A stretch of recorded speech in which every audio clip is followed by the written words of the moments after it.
We're going to take this to our sewing machine and sew around the curve. 1/2 inch round. I like to use a different color of thread so that you can see the lines. White thread will not be so visible on this. 1/2 inch around the curved part. Now I forgot to add my hemming gum. I would have done that pinned down to sew once, but it's not out of place to do this. So just add your hemming gum and sew. I'm not sewing the hemming gum.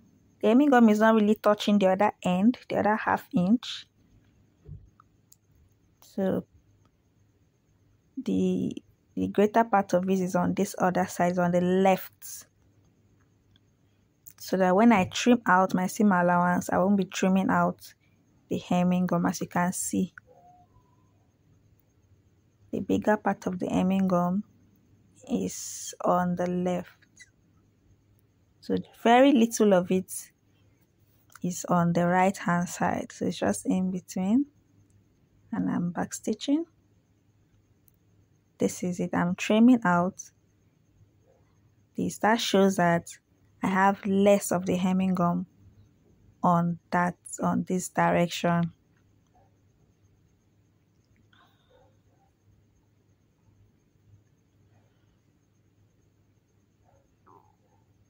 So trim out and turn inside out. So turn out. You're going to take this to your iron and press.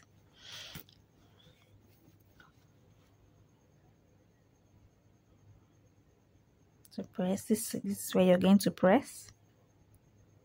Turn over and press like this.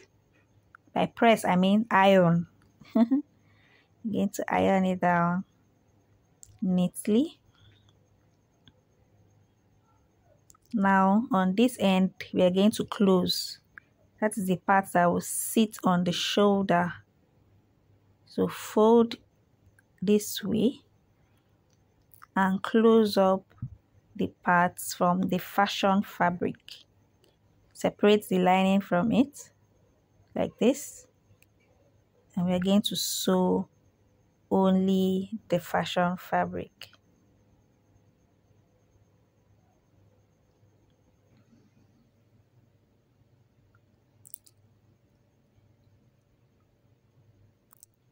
Sew and adjust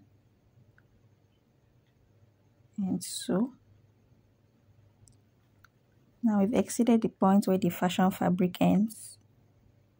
This is the lining. So you're going to sew.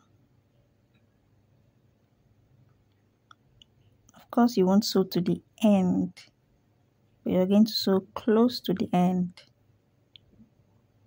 and then back stitch at this point. Now this is the remaining parts.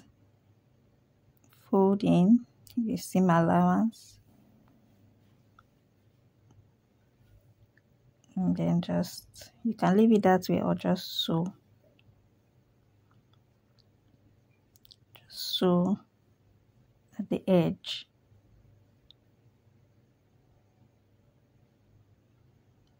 That's it.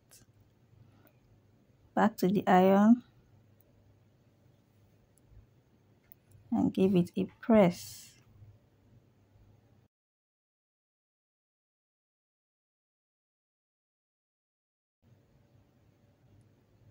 Now the hemming gum helps to hold the fashion fabric and the lining together to prevent the lining from popping out on the other side.